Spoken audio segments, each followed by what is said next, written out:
Welcome back to Under the Lights with Nikki P. Thank you all for joining me. Smash the like, subscribe to the channel, leave a comment. It's all for free.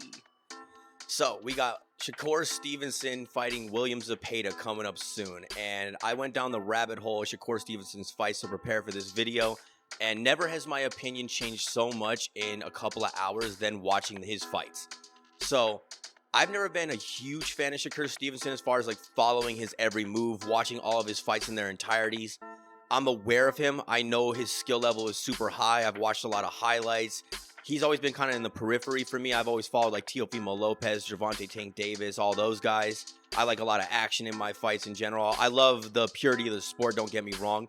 I like seeing a high skill level, but he was never a guy that directly appealed to my sensibilities when it came to fighting. So I felt like I owed it to him to at least go back and watch some fights in their entirety to really see what's going on with him. So when I first started watching his fights, I started with his most recent, the Josh Padley fight. I was impressed. I mean, obviously his skill level is super high. His timing is incredible. His speed is on point. His pot shotting, his counter punching, the guy makes almost no mistakes. His feinting, he controls his opponents with his reactions. It's wild to see. It's very clear that he's arguably the most talented guy in the sport right now. He's way up there.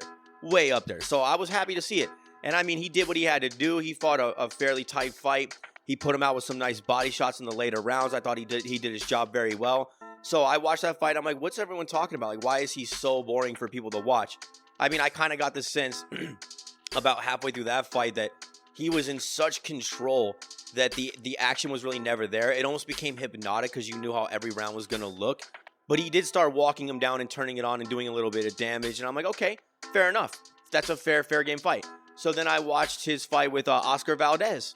Another good fight. Stood in front of the guy, let his hands go when he needed to. Oscar Valdez was coming in, giving him stuff to work with. And, he was pot-shotting him, picking him off. Looked good to me as well. And then I watched his last fight with Artem. Can't pronounce his last name. Again, he doesn't really take any risks. He's never in any real danger. I mean, that much is very obvious. The guys that he's fighting, he's twice the size of for the most part. And they really have nothing to bring to him that he can't deal with. So he's never in any real fight. And that's when it started to kind of click for me a little bit. I'm like, okay, like, I kind of see it. I see it a little bit. Like, why don't you go out there and go get the guy?